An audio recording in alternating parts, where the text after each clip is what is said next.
नमस्कार, स्वागत है आपका एसटीवी न्यूज में। मैं हूं खालिद मलिक। दक्षिण मध्य मुंबई लोकसभा निर्वाचन क्षेत्र में एकनाथराव गायकवाड़ जी के प्रचारार्थ कार्यकर्ता मेळावे का आयोजन पांजरापोल स्थित आंगन हॉल में किया गया, जहां पर कांग्रेस, राष्ट्रवादी कांग्रेस पार्टी और महागठबंधन के कई दिग्गज नेता मौजूद रहे। इस सभा में माहौल उस वक्त गर्म हो गया जब चुनाव आयोग के अधिकारी और पुलिस सभा स्थल पर पहुंचे और परमिशन दिखाने की बात कह दी, जिसके बाद संप्रग नेता गुस्से में आ गए और उन्होंने सभा स्थल से चुनाव आयोग के अधिकारियों और पुलिस से जाने की बात कही और साथ ही मोदी सरकार पर जमकर प्रहार किया और मोदी सरकार को हिटलरशाही और तानाशाही करार दिया, जो कि लोकतंत्र की हत्या जैसा कदम उठा रहे हैं। ऐसा आरोप भी नवाब मलिक और वर्षा गायकवाड़ द्वारा लगाया गया।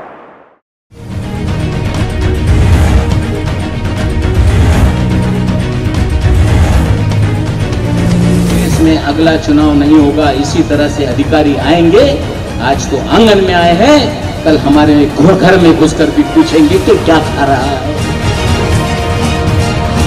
दक्षिण मध्य मुंबई लोकसभा निर्वाचन क्षेत्र से कांग्रेस, राष्ट्रवादी कांग्रेस, शेकापा, बहुजन विकास आघाड़ी, आरपीआई महागठबंधन के संयुक्त उम्मीदवार एकनाथराव गायकवाड़ के प्रचारार्थ कार्यकर्ता मेलावे का आयोजन किया गया।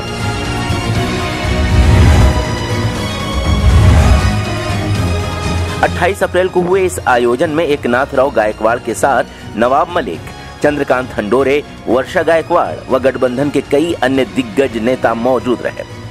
जी त्यांनी आश्वासन दिली ती आश्वासन त्यांनी पूर्ण पाळली नाहीत। नवीन घोषणा देत राहिले, त्यामुळे ते नाकाम झालेले आहेत।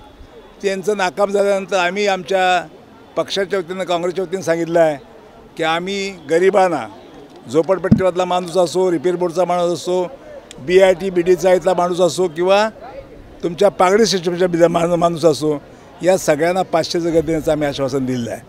1 रूम, किचन आणि हॉल अशा तऱ्हेचं घर देण्याचं आम्ही आश्वासन दिलं आहे। दुसरं राहुल गांधी आश्वासन दिलेलं आहे की ज्याचं उत्पन्न न्यूनतम काहीच नाही, जो अर्धपोटी झोपतो, अशा माणसाला आम्ही कायमचं उत्पन्न देणार, त्यांना प्रत्येक महिन्यात 6,000 रुपये त्यांच्या बँक खात्यामध्ये पाठवून देणार। आणि त्याच्यामध्ये विशेष असं आहे की बायकोच्या म्हणजे महिलाच्या बँक खात्यामध्ये ते 6,000 रुपये जाणार आहेत, हे देखील आश्वासन दिलेलं आहे। या देशामध्ये शांतता सुव्यवस्था राहावी, लोकांचं जीवन समृद्ध व्हावं आणि लोकांना चांगलं घर मिळावं आणि लोकांना चांगले संस्कार मिळावेत, हीच आमची या दिवसाची आमची अपेक्षा आहे। आणि आता आमचा लवकरच जाहीरनामा होईल, त्याच्यामध्ये देखील काय आश्वासन दिले जातील आणि ते आश्वासन आम्ही पूर्ण करणार आहोत। आपस में लड़ाई करने की बात कर रहे हैं। अभी हम हिंदुत्व की बात करते हैं ये लोग। अरे हम भी तो हिंदू है ना, हम किधर बोल रहे हैं कि हम नहीं हिंदू। अरे क्या हिंदू का सर्टिफिकेट इनसे चाहिए क्या हमको क्या इनसे चाहिए? हम गर्व से कहो हिंदू है तो है ना, उसमें क्या है? ये मुस्लिम है तो है, ये मेरा भाई है तो है। हाँ, हिंदुस्तान में रहते हैं, हर मज़हब के लोग रहते हैं यहाँ पे और सब हमारे भाई है। इनके तरीके ये नहीं है कि हम हिंदू है गर्व से कहो। अरे हिंदू है तो हमारा का तुम्हारा सर्टिफिकेट नहीं चाहिए हमको। हम सब एक हैं, हम सब एक हैं। यहाँ पर नारा हम सब एक हैं, क्या कहेंगे? बहुत अच्छी बात उन्होंने बोली है कि अगर हम हिंदू और मुसलमान हैं, हम एक हैं, तो फिर लोगों को क्या परेशानी है, दूसरे विरोधियों को क्या परेशानी? जब से देश बना तब से हम एक ही हैं। अगर एक नहीं होते तो सब चले जाते। आज मुसलमान इधर दिखता ही नहीं, उनको तो दिया गया, तो हम जो इधर रुक गए वो एक ही है। वो हिंदू मुस्लिम कभी देखते नहीं, ये अपने फ़ायदे के लिए लोगों को लड़ाते हैं।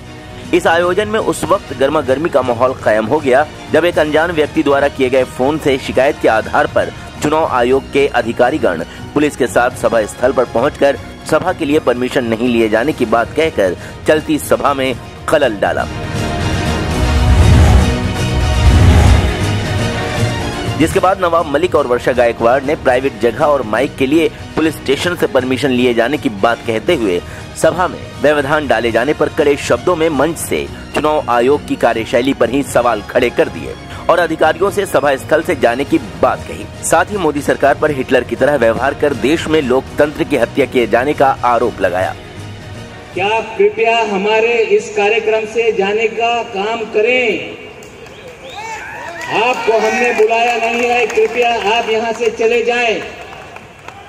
हाथ जोड़ के विनती कर रहा हूं मैं।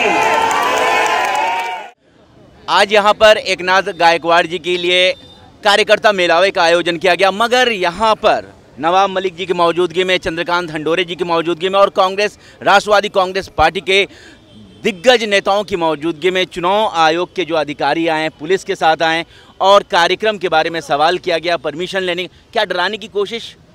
मुझे लग रहा है कि भारतीय जनता पार्टी, शिवसेना की हार उन्हें नजर आने लगी है। कहीं ना कहीं चुनाव आयोग द्वारा दबाव बनाकर डराने का प्रयास किया जा रहा है। जिस जगह ये बैठक थी वो निजी संपत्ति है और उस संपत्ति के मालिक से परमिशन लेके हमने मीटिंग लगाई थी। जहाँ तक सवाल है परमिशन के रिक्वायरमेंट का, लाउड स्पीकर हम बजा रहे थे, उसकी हमने परमिशन ले रखी थी। फिर भी अधिकारियों का एक पूरा जत्था लेकर पुलिस की मौजूदगी में आकर जिस तरह से हरकत की गई, हमें लगता है ये डराने का प्रयास है। चुनाव आयोग आचार संहिता का उल्लंघन धड़ल्ले से लोग कर रहे हैं, उस पर लचर नज़र आ रहा है। लेकिन चुनाव आयोग ये कहे, ऑब्जर्वर ये कहे कि फ़ोन आया, बिना परमिशन की मीटिंग है, तो पहले चुनाव आयोग अपने अधिकारियों को सिखाए कि क्या परमिशन होती है, कैसे परमिशन होती है। अगर डराने का प्रयास होगा तो हम डरने वाले नहीं हैं। लोकतंत्र में सभी नागरिक को, सभी दलों को समान अधिकार है और हम अपने अधिकारों के तहत चुनाव लड़ेंगे। मगर सर एक सवाल है कि जब इतने दिग्गज नेताओं के बीच में ये आ सकते हैं और आप लोगों को ये पूछ सकते हैं, तो आम कार्यकर्ता क्या करेंगे? फिर जिस तरीके से मुकाबला है, कहीं ना कहीं पक्षपाती मुकाबला होगा। नहीं, हमें लगता है मुल्क में मोदी जी सरेआम केंद्र के अधिकारी, राज्यपाल आचार संहिता की धज्जियां उड़ा रहा है। देश में कल्याण सिंह जी राज्यपाल हैं, वो बीजेपी के लिए वोट मांग रहे हैं। नीति आयोग के उपाध्यक्ष विपक्ष पे सवाल खड़ा कर रहे हैं। नीति आयोग के सदस्य विपक्ष पे सवाल खड़ा कर रहे हैं। मोदी जी चुनाव में सरकारी मशीनरी का इस्तेमाल करके प्रचार कर रहे हैं। इससे बड़ा आचार संहिता का उल्लंघन नहीं हो सकता। पर्यवेक्षक तो हमें लगता है कि टीएन शेषन जी को बुलाया जाए और चुनाव आयोग पे पर्यवेक्षक अगर नियुक्त किया जाए, तब जाके देश में आचार संहिता का पालन होगा। नहीं तो भारतीय जनता पार्टी आचार संहिता का उल्लंघन कर रही है और आचार संहिता के नाम पर लोगों को डराने का प्रयास किया जा रहा है। हम डरने वाले नहीं, नियम कानून से हम चुनाव लड़ेंगे, ये हमारा संवैधानिक हक है।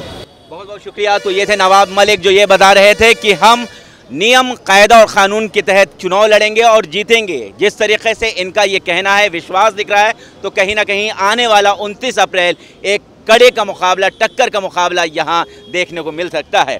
तो कैमरा पर्सन आनंद गोल्ड के साथ मैं खालिद मलिक, STV न्यूज़, मुंबई।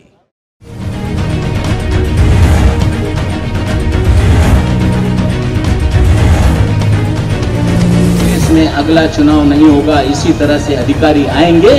आज तो आंगन में आए हैं, कल हमारे घर में घुसकर भी पूछेंगे कि क्या खा रहा है। हमें लाइक करें।